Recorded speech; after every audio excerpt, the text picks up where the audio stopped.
YouTube! I am Pinstar, and this is Stellaris Strategy and Tactics. So, in today's video, we are going to talk about stability. We're going to be taking stability to its logical conclusion, and we're going to be giving you some tips for how to maximize it, how to find it, even if you're not necessarily building a whole empire around it, and what kind of benefits it can give you. So let's talk about stability. Why do we care about stability? What is with the stability? Well, imagine if I could tell you there's something that you could get that will give you a 30% bonus to production of just about everything. And I do mean just about everything. Food, minerals, alloys, research, you name it. It gets bonused by this. That, my friends, is what you get when you have a 100% stability on a planet. Now, getting there is a little bit trickier, admittedly, but I'm going to give you some, describe to you how we can get there and give you an empire that is special made, special crafted to make our way. To understand the empire that we're going to be focusing on today, we need to understand how do you get to 100% stability. So stability is made up of two main components. One is your population's approval rating. Basically, how happy your pops are times their political weight will contribute additional points of stability up to a maximum of 30 points of stability. And you start at 50. Every no modifiers in place. Everyone starts at 50 stability. You can get 30 points of stability from a happy population alone. But even if you manage to get your population to, 100% approval across the board, that still leaves you at an 80 stability, not quite the 100. So the other part of stability is that you need to find stability bonuses from non-happiness sources, and they come in many different shapes and forms. But you need to make sure you get yourself at least 20 points of that if you have any hope of getting to 100. So let's take a look at the Daykeepers here, a race and empire that I custom built to maximize stability. So first things first, looking at their civics here, we've got Police State. Police State, enforcers produce an extra 1 unity, but just having this civic gives you a flat +5 stability to all of your worlds. It's not 5 per enforcer, or you don't need to build anything or enact anything. It's just right off the bat, 5 stability. So there's 5 of our 20 right there. Now, the next civic we have also is about stability, and Aristocratic Elite is probably the heaviest hitting pro-stability civic out there. So what this does is it swaps one of your administrator jobs with a noble job, and it gives you the ability to construct 1 additional noble estates in your empire. What do those do? Well, a noble will produce 3 base unity, fair enough, but also will produce 5 stability, and that's per noble. So if you have a colony where one of the administrators have been swapped out for a noble, and you've built a noble estates, thus employing a second noble in that colony, that's +10 right there. Add that to the +5 of the police state, and we're looking at +15 stability, bonus stability. None of these are based on happiness. +15 bonus stability from civics alone. But we're not done yet. We're not done yet. So now, to our things here. Authoritarian. Authoritarian is useful in a number of different ways. One, a lot of this build depends on edicts. Edicts consume a lot of influence. Authoritarian helps us get some extra influence there. The worker pop resource output is gravy. Stratified economy is also really good at helping your happiness because it helps focus fire your happiness bonuses in your elites. And also the aristocratic elite gives you a 3rd noble or 3rd ruler level job on a small colony that would normally only have 2.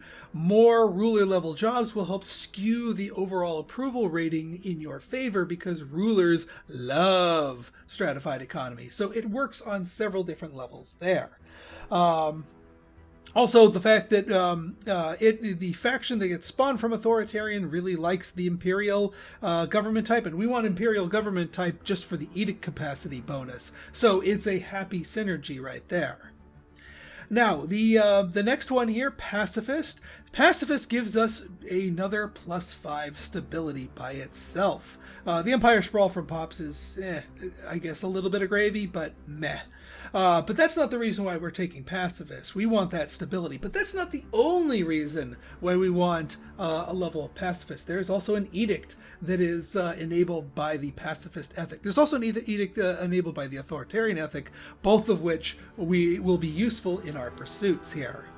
And then last we've got Spiritualist. Well, Spiritualist does not directly increase stability in any way. What it does do is, one, makes our edicts a little bit cheaper, but two, it gives us the ability to build temples. Temples give us additional amenities on top of the administrators and also the clerks that we're going to be employing. By the way, all those priests and administrators and clerks that we're employing and all the amenities that they produce are going to be boosted because we are charismatic. Because, you do need to max out the happiness side of the equation in order to get that +30 stability from happiness. So getting extra amenities is one way that you can help boost everyone's happiness on a planet. So charismatic helps us with that.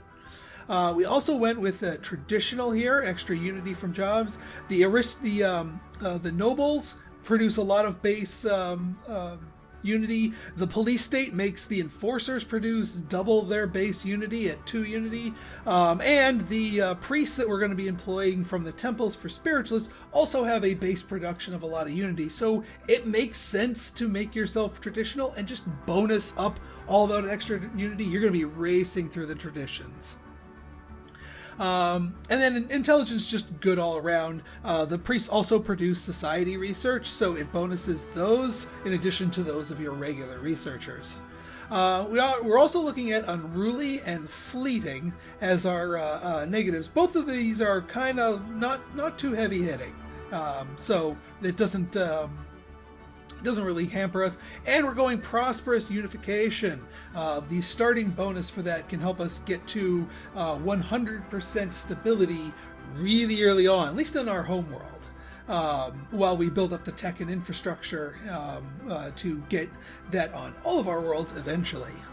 So what's it look like? Well, let's dive in, shall we? And here we are, my friends. Our capital world, we are just barely 11 years in. I'm sorry, not 11 years in. That's the months. We're barely 3 years in. And our capital is already at a 100% stability.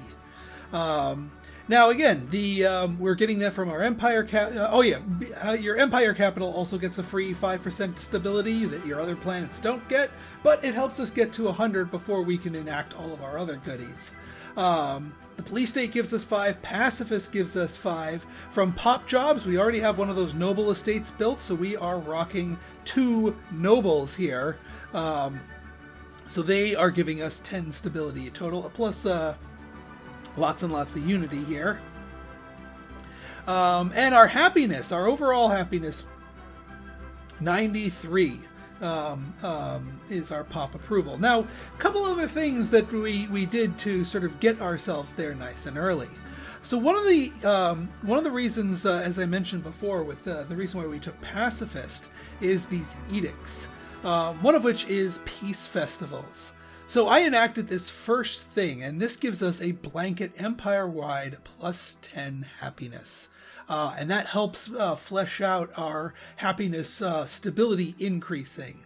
Now, the other thing that you're going to want to eventually enact, although I would wait until you're done actually expanding before this because it's a more expensive one, is information quarantine, which comes with its own +5 stability. It also helps keep people along your government ethics. Having people in factions and making those factions happier is another way to boost happiness for your pops. But if they start popping factions that are the antithesis of what your empire is doing, then that's going to start causing some problems. So having your information quarantine will help with your governing ethics attraction and keep people in one of the three ethics that you have. But speaking of factions, the three ethics that we're rocking here all play nice with each other. There is no policy that each of these wants that makes any of the others angry. You know, authoritarian doesn't really care if you go to war or don't. Spiritualist doesn't really care if you're, running a monarchy.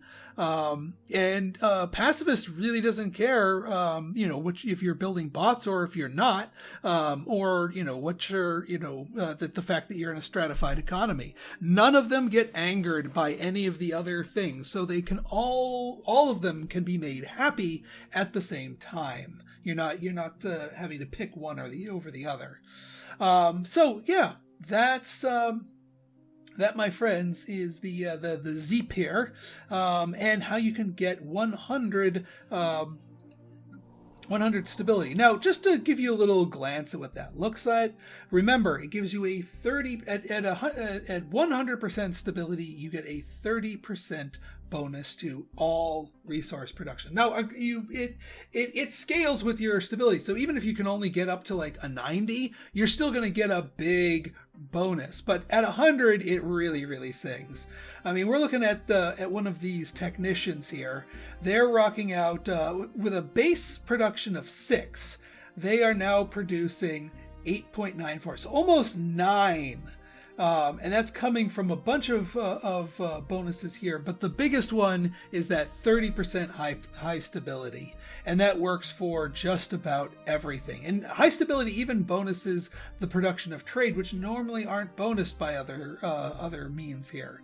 But if we take a look at something like a researcher, even research is getting that 30% bonus on top of all the other lovely bonuses that this gets. So your pops, pops are more important than ever in the 3.0 economy, and getting them to produce as much as possible is rather important. So racking up these huge stability bonuses is where you can get the most out of your people, even without having to resort to slavery.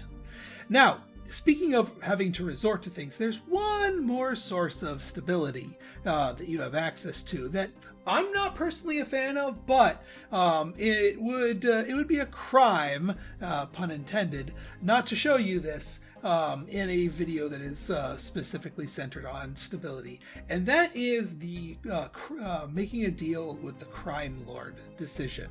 Let me show you how that works, how you can sort of enact. Okay, so we are here with a completely different race, not one specialized for that.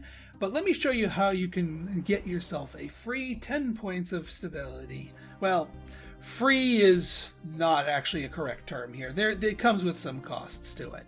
What you need to do is you need to use the decision to make a deal with the Crime Lord. Now, looking at ourselves here, we have no such decision. That's because you need to get crime up to at least 10%. The easiest way to do that is go in here and temporarily remove your enforcer. Let's unpause for a second here. And boom, there's our crime has spiked.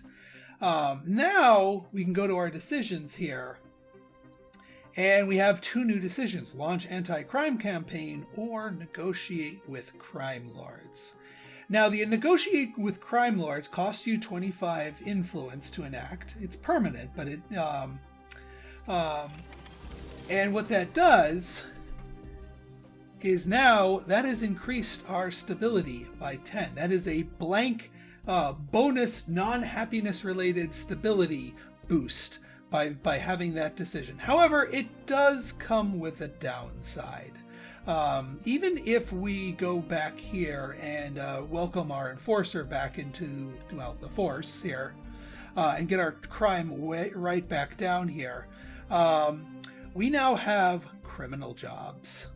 And these criminal jobs are going to be actively harming you. It actively reduces the trade value of your empire here. And if a criminal has set up shop here, that's going to give them a bonus as well here. So, and it can really cripple the amount of trade income. Now, that being said, that plus 10 stability is boosting everything else. So there's something to be said for that, but it's a bit of a poison pill. It's up to you if you want to go with that.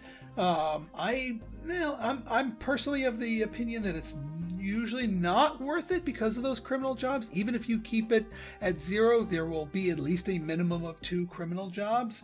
But in a pinch, that's a good way to get stability up nice and high. So I just wanted to give you that gambit. Take it as you will. So if you guys like this episode and you want to see more like it, go ahead and hit that like button, hit that subscribe button, and leave me a comment. Good, bad, or indifferent. Your feedback is always welcome. So until next time, this has been Penstar signing out. See ya!